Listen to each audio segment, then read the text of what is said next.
এই প্রচণ্ড গরমে ভাতের সাথে যদি এমন চিংড়ি মাছের পাতলা ঝোল থাকে তাহলে আর কি চাই। আমার তো আর কিছু লাগেই না। আজকে আমি আপনাদের সাথে যে রেসিপিটি শেয়ার করব সেটি হলো আলু পটল ডাঁটা দিয়ে চিংড়ি মাছের রেসিপি। বাই দ্য ওয়ে, আমি স্বর্ণা, আপনারা দেখছেন অর্ণা কিচেন।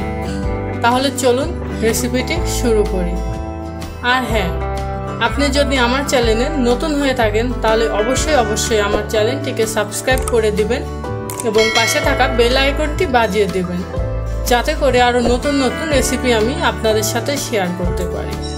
প্রথমে আমি চিংড়ি মাছ ভেজে নেব। তার জন্য কড়াই দিয়ে দেব পরিমাণ মতো সয়াবিন তেল। গরম তেলে দিয়ে দেব আগে থেকে লবণ এবং হলুদ দিয়ে মাখিয়ে রাখা চিংড়ি মাছ। সেখানে আমি দেখুন ছোট ছোট চিংড়ি মাছ নিয়েছি। এগুলো একদম নদীর দেশি চিংড়ি।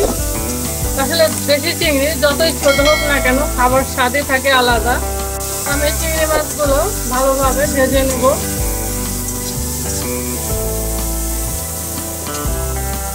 আমার মাছগুলো ভাজা হয়েছে, এখন আমি তুলে নেব।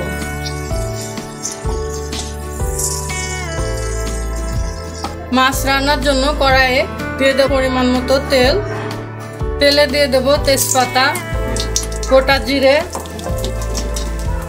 কাঁচামরিচ,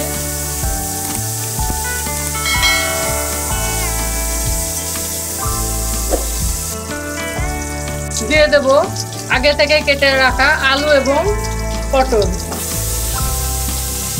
আমি এর মধ্যে ডাঁটাও দেবো, তবে ডাঁটা একটু পরে দেবো, কারণ আপনারা সবাই জানেন ডাঁটা নরম হয় অতিরিক্ত। তো আগে যদি আমি ডাঁটাগুলো দিয়ে দিই তাহলে ডাঁটাগুলো সব গলে যাবে, তাদের খেতে ভালো লাগবে না। এই জন্য ডাঁটা আমি একটু পরে দেবো। আপনারাও ঠিক আমি যে প্রসেসে রান্না করে দেখাচ্ছি, যদি ভালো লাগে ঠিক একই প্রসেসে বাড়িতে এইভাবে চিংড়ি মাছ রান্না করে খেয়ে দেখবেন যে কতটা সুস্বাদু একটি খাবার। যেমন সুস্বাদু তেমন শরীরের জন্যও ভালো। এই অতিরিক্ত গরমে এই ধরনের খাবারই আমাদের শরীরের জন্য উপকার, কারণ বেশি তেল মশলা খাবার শরীরকে গরম রাখে, আর এমন ধরনের খাবার শরীরকে ঠান্ডা রাখে। দিয়ে দেবো সামান্য পরিমাণে লবণ, দিয়ে দেবো হলুদ গুঁড়ো।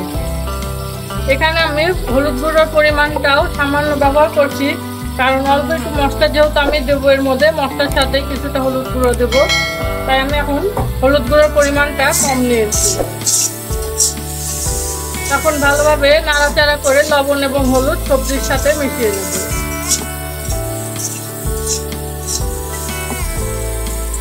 আমার আলু এবং পটল কিছুটা ভাজা হয়েছে, এখন আমি তার মধ্যে দিয়ে দেবো আগে থেকে কেটে রাখা ডাঁটা। আমি ডাঁটা দিয়ে ভালোভাবে নাড়াচাড়া করে মিশিয়ে নেব।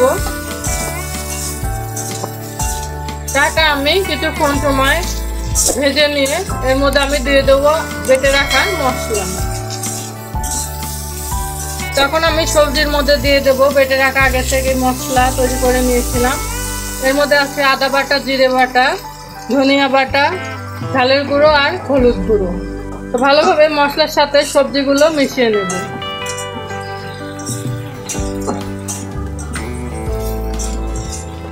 দিয়ে দেবো মশলার বাটি ধুয়ে কিছুটা জল। এখন আমি সবজি দিয়ে মশলা দিয়ে ভালোভাবে একসাথে কষিয়ে নেব, কারণ মশলা ভালোভাবে না কষালে মশলার কাঁচা গন্ধটা থেকে যাবে, এতে খেতে ভালো লাগবে না। আপনারাও রান্না করার সময় অবশ্যই মশলা ভালোভাবে কষিয়ে নেবেন।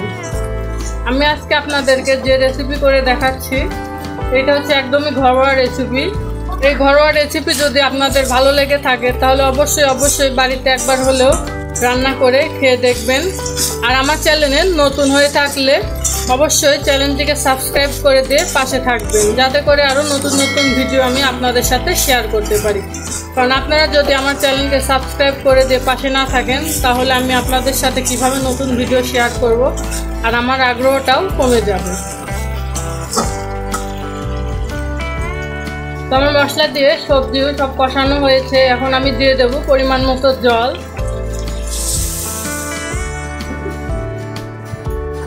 তো নাড়াচাড়া করে ভালোভাবে জলের সাথে সবজি সব মিশিয়ে নেব। দিয়ে দেবো ভেজে রাখা চিংড়ি মাছ।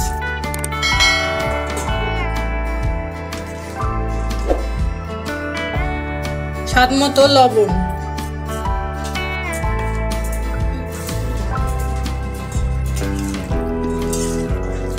এখন আমি ঢাকনা দিয়ে ঢেকে 7-8 মিনিট ফুটিয়ে নেব। দেখুন আমার চিংড়ি মাছ রেসিপি রান্না হয়ে গেছে। আমি ঝোলটাও 7-8 মিনিটের মতো ফুটিয়ে নিয়েছি। আলু দেখুন গলে গেছে কত সুন্দর। এখন আমি আপনাদের পরিবেশন করে দেখাবো।